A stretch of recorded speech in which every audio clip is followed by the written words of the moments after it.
Di sini kami akan mempraktekkan tentang komunikasi terapeutik yang akan dilakukan oleh perawat dan pasien. Sebelum kita melakukan praktek, terlebih dahulu kita harus mengetahui komunikasi terapeutik adalah komunikasi yang dilakukan secara sadar, bertujuan, dan berpusat pada kesembuhan pasien. Komunikasi terapeutik merupakan komunikasi interpersonal dengan fokus saling pengertian antara pasien dan perawat dengan tenaga kesehatan lainnya dan juga keluarga pasien. Lebih jelasnya kita akan membahas dan mempraktikkan tahap demi tahap komunikasi terapeutik.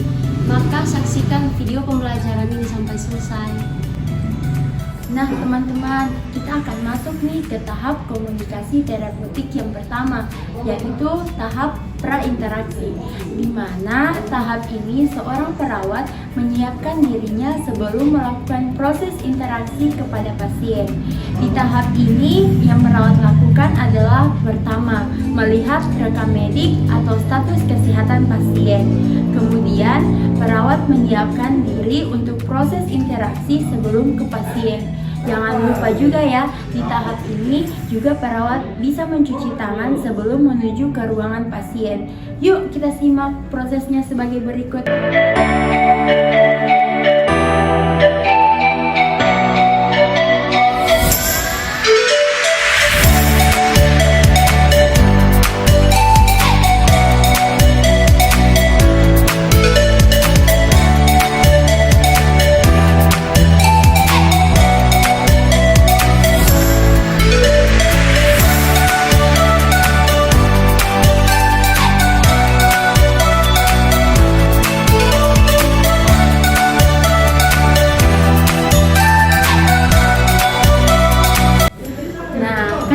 Sudah saksikan nih proses di tahap pertama dari komunikasi terapeutik ini.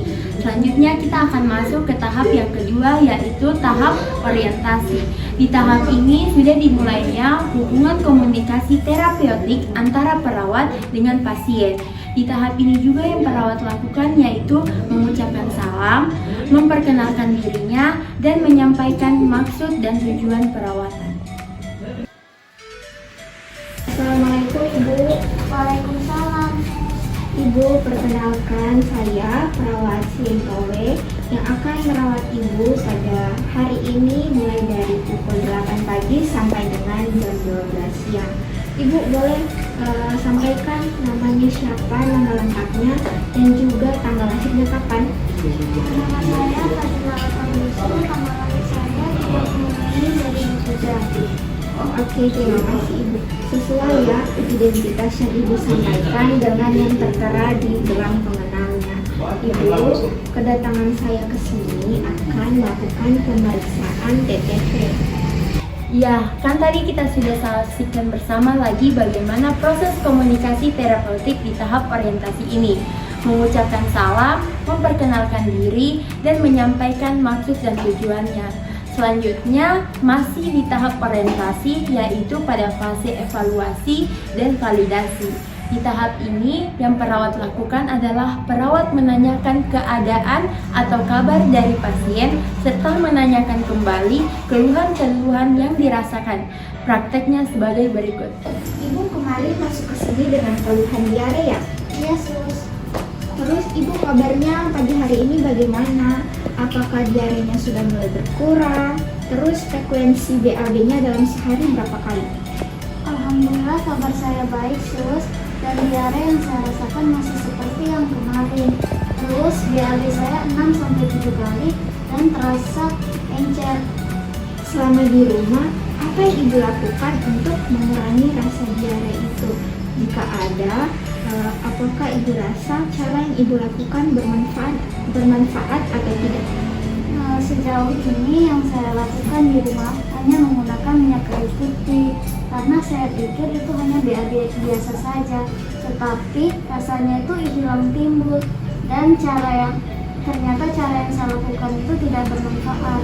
Setelah perawat mengetahui bahwa pasien membutuhkan tindakan keperawatan, selanjutnya adalah perawat melakukan kontrak, meliputi kontrak topik, kontrak waktu dan tempat untuk melakukan tindakan sesuai dengan keluhan yang dirasakan oleh pasien. Ibu, pertama yang saya akan lakukan, saya akan memeriksa ibu dulu.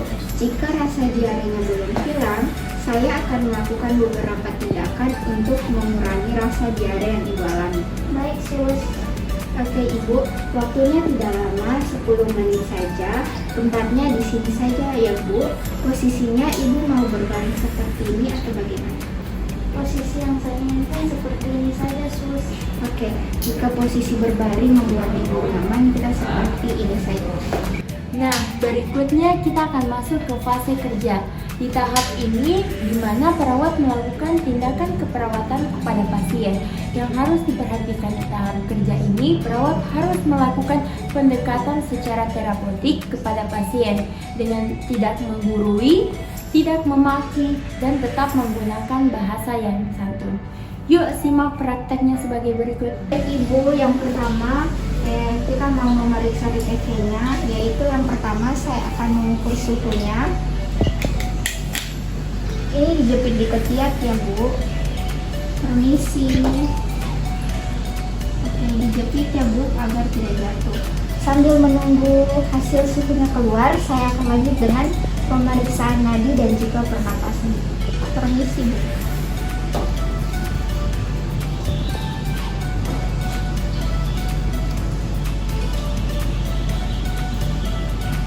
Oke, nadinya dan pernapasannya normal.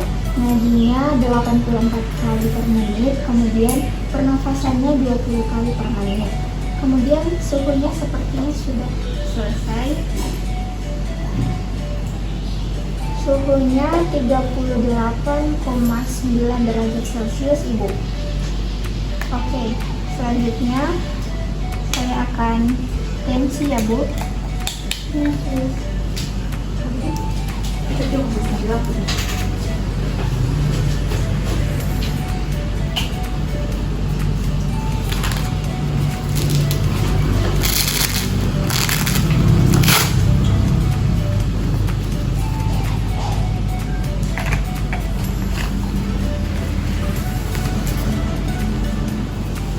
Permisi bu, tangannya boleh.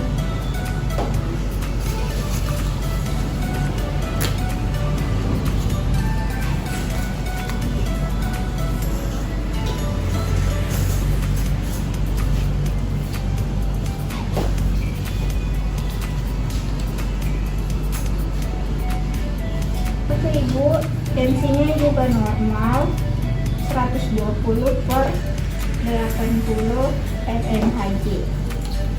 Bu, setelah melakukan pemeriksaan EKG-nya, dilihat dari suhu, hasil pemeriksaan suhu, sepertinya ibu juga demam akibat diare yang ibu alami. Untuk itu, saya akan melakukan beberapa tindakan keperawatan untuk menurunkan demam yang ibu alami dan juga rasa BAB yang terjadi pada ibu. Iya, Sus. Terima kasih, Sus. Lakukan saja, yang penting saya kembali cepat sehat. Ya ibu, karena ibu sudah mengalami diare dalam sehari itu 6-7 kali. Jadi untuk mengganti cairan yang telah keluar, kami akan memasangkan infus agar ibu tidak kekurangan cairan dan dehidrasi ya bu. Ibu ini sedikit sakit, jadi ditahan ya.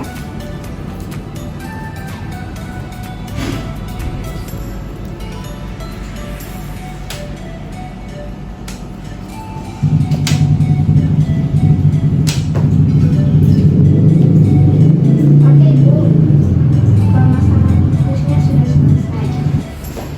Ibu permisi, karena ibu demam, jadi saya juga akan melakukan kompres untuk menurunkan demam yang ibu alami. Sekarang kita kompresnya tidak pakai air dingin ya bu, tapi menggunakan air panas, yaitu dengan cara dikompres tidak dan juga diseka di seluruh badan agar pori-pori ibu terbuka dan juga panasnya turun. Oke, kita lakukan ya bu. Yang pertama kita seka dulu.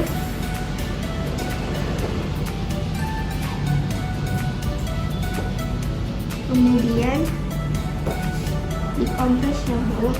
Permisi bu. Masuk.